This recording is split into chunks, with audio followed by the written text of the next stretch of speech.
Hello students, welcome back to our channel Bookishpedia. तो आज हम करेंगे रस का पार्ट 2। पिछले वीडियो में हम रस की परिभाषा, रस के एग्जाम्पल, पंडित जगन्नाथ द्वारा दी गई परिभाषा, रस के चारों अंगों के नाम और स्थायी भाव पढ़ चुके थे। अब इस वीडियो में हम पढ़ेंगे विभाव, अनुभाव और संचारी भाव। तो ये तीनों बहुत ही छोटे छोटे टॉपिक्स हैं, तो आज हम तीनों को कवर कर लेंगे। तो सबसे पहले हम विभाव स्टार्ट करते हैं। विभाव होते क्या है? विभाव की परिभाषा देखते हैं। स्थायी भावों को जगाने वाले कारण विभाव कहलाता है। तो मैंने आपको जैसा कि बताया था, स्थायी भाव वह भाव होते हैं जो कि सुप्त अवस्था में होते हैं और वह कुछ विशेष परिस्थितियों को पाकर ही जागरूक होते हैं। तो जो भाव स्थायी भाव को जगाते हैं वही विभाव कहलाते हैं। अब विभाव के भी दो एग्जाम्पल होते हैं, आलंबन और उद्दीपन। तो अब हम आलंबन और उद्दीपन देखेंगे। अब जो आलंबन है वो भी खुद दो पार्ट्स में डिवाइड हो जाता है।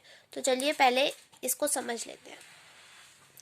आलंबन, जिसका सहारा पाकर स्थायी भाव जागते हैं वे आलंबन कहलाते हैं।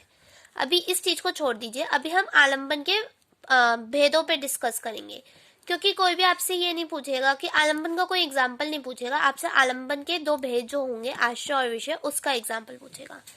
तो आश्रय की परिभाषा, जिसके अंदर स्थायी भाव जागते हैं वह आश्रय कहलाता है, जैसे कि टीचर। अब मैं एक एग्जाम्पल दूंगी, हम एक कहानी बनाएंगे जिस कहानी को हम याद रखते हुए आश्रय, विषय, उद्दीपन और अनुभाव, ये तीनों चारों चीजें समझ लेंगे। तो सबसे पहले ये हम परिभाषा समझ लेते हैं। वह जिसके अंदर यह भाव जागरूक होते हैं वह आश्रय कहलाता है, मतलब जिसके अंदर स्थायी भाव की उत्पत्ति होगी वह आश्रय कहलाएगा। और विषय, जिसके क्रियाओं के कारण आश्रय के मन में स्थायी भाव जागेंगे वह विषय कहलाएगा। देखो, तो हमारे को दो लोग चाहिए, एक वो जिसके अंदर ये भाव जागरूक होंगे और एक वो जिसकी क्रियाओं के कारण ये भाव जागरूक होंगे। तो एक हम ले लेते हैं टीचर और एक हम ले लेते हैं बच्चा। अब सपोज बच्चे ने कोई ऐसी हरकत करी जिसकी वजह से टीचर में स्थायी भाव जागरूक हो गए, तो आश्रय हमारा कौन हुआ इस स्टोरी में? टीचर। और विषय कौन हुआ हमारे स्टोरी में? जिसने भाव जागरूक करवाए, जिसकी वजह से भाव जागरूक हुए, वो बच्चा। तो ये चीज हमें आश्रय और विषय को समझाने में बहुत इजीली हेल्प करेगी। अब हम उसी स्टोरी को कंटिन्यू रखते हुए भी उद्दीपन पढ़ेंगे। विषय की वो क्रियाएं जिसके कारण आश्रय को मन में स्थायी भाव जागते हैं उद्दीपन कहलाते हैं। अब देखो, हम यहाँ से विषय काटकर हम बच्चा कर देते हैं। बच्चे की वो क्रियाएं जिसके कारण आश्रय के मन में स्थायी भाव जागते हैं। अब वो बच्चे ने कोई हरकत करी होगी, तभी टीचर को गुस्सा आया होगा ना, तभी उसके अंदर वो स्थायी भाव जागरूक हुआ होगा ना। तो उसने जो हरकत करी, सपोज वो होमवर्क करके नहीं आया, उसने टीचर पे चौक फेंक दिया और बदतमीजी कर रहा है, तो अब उस कारण की वजह से आश्रय में गुस्सा आएगा और स्थायी भाव की उत्पत्ति होगी। तो वो चौक फेंकना, बदतमीजी करना, होमवर्क ना करना, वो क्या कहलाएगा? उद्दीपन। ठीक है, इजी।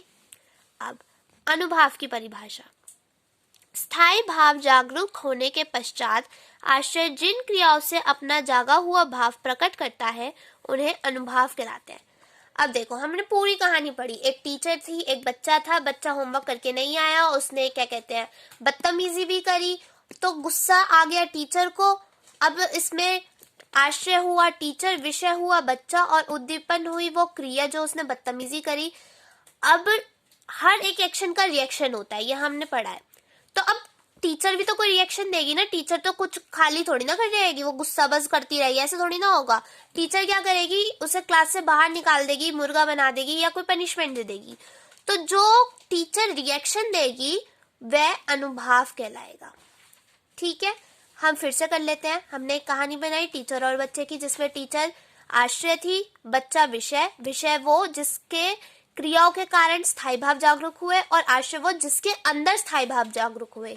उद्दीपन, उद्दीपन वह क्रिया थी जो बच्चे ने बदतमीजी करी थी। तो उद्दीपन क्या होती है? वह क्रियाएं जिनकी वजह से आश्रय के अंदर स्थायी भाव जागरूक होते हैं। और अनुभाव वो जो स्थायी भाव जागरूक होने के पश्चात आश्रय अपनी क्रियाओं से भाव प्रस्तुत करता है। So easy. तो हमारा इसमें क्या कवर हो गया? विभाव कंप्लीट, आलंबन कंप्लीट, उद्दीपन कंप्लीट एंड आश्रय, विषय, अनुभाव। ये हमारी चीजें कंप्लीट हो गई, ये 6 चीजें हमारी कंप्लीट। अब हमें पढ़ना है संचारी भाव। तो बच्चों हमने अब वो 6 चीजें पढ़ी है। क्या क्या? आश्रय, विभाव, उद्दीपन, अनुभाव और आलंबन। तो अब हम पढ़ेंगे संचारी भाव। संचारी भाव क्या होते हैं? मन में आने जाने वाले भावों को संचारी भाव कहा जाता है। ये स्थायी भाव के साथ उत्पन्न होते हैं और कुछ समय बाद समाप्त हो जाते हैं। इनकी संख्या 33 मानी गई है। ये भी कुछ ऐसे छोटे मोटे भाव होते हैं जो कि आते जाते रहते हैं और इनकी जो उत्पत्ति होती है वो स्थायी भाव के साथ होती है। जो हमने पढ़ा था गुस्सा, निर्वेद, ये जो हमने भाव पढ़े थे इनके साथ ये भाव आते हैं। अब ये भाव कैसे होते हैं? जैसे कि आपको जब डर लगता है तो आप कांपने लग जाते हो, वो संचारी भाव कहलाएगा। आपको कुछ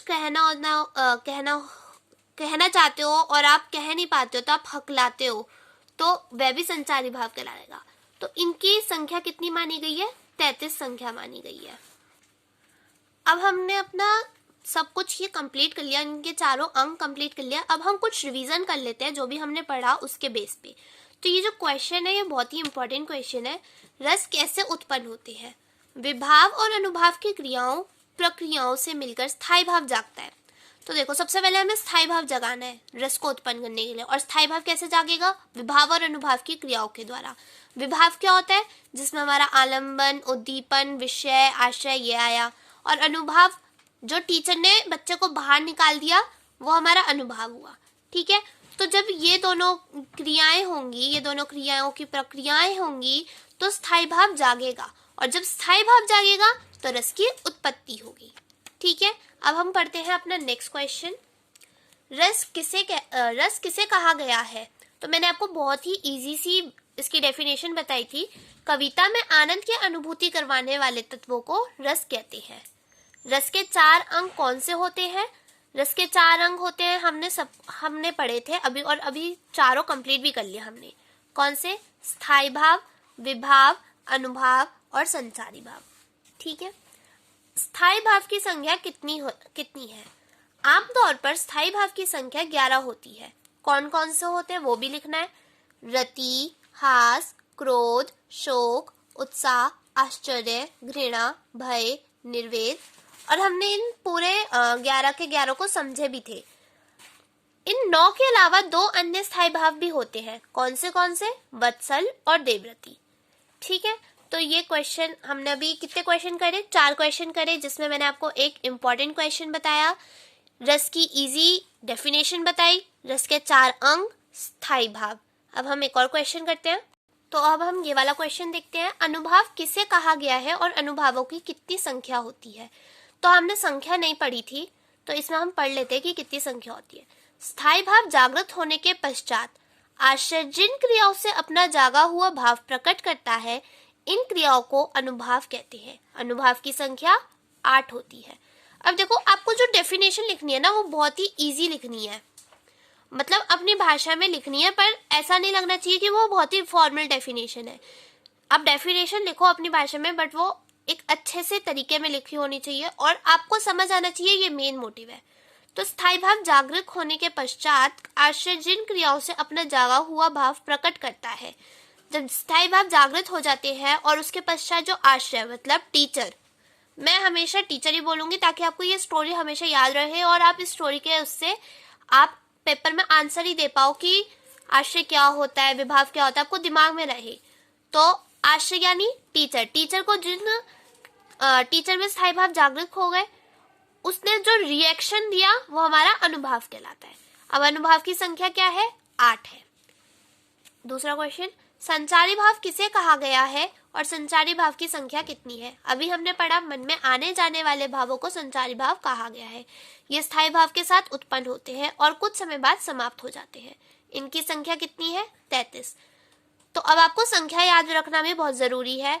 हमने सबसे पहले स्थायी भाव पढ़ा थे, उसकी संख्या थी 11।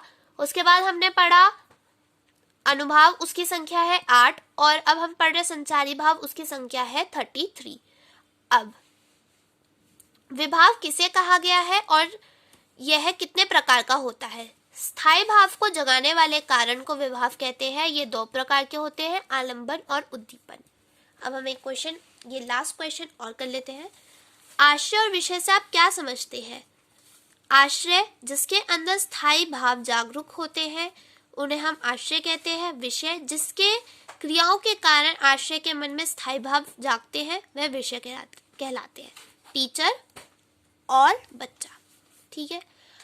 अब थोड़ा सा आपको ये कंफ्यूजिंग लग रहा होगा, आप पहले इस वीडियो को देख लीजिए और उसके बाद जो भी ये मैंने नोट्स बनाकर आपको इस वीडियो के थ्रू समझाए हैं उनको फिर से पढ़िए, तो आपको सारा रिवाइज हो जाएगा। और फिर आंखें बंद करके क्या क्या पढ़ा है वो रिवाइज कीजिए, ये आपको बहुत ही अच्छे से समझ आ जाएगा। तो और पार्ट 1 जरूर देख लीजिएगा अगर आपने वो ना देखा हो तो। सो तब तक के लिए बाय बाय।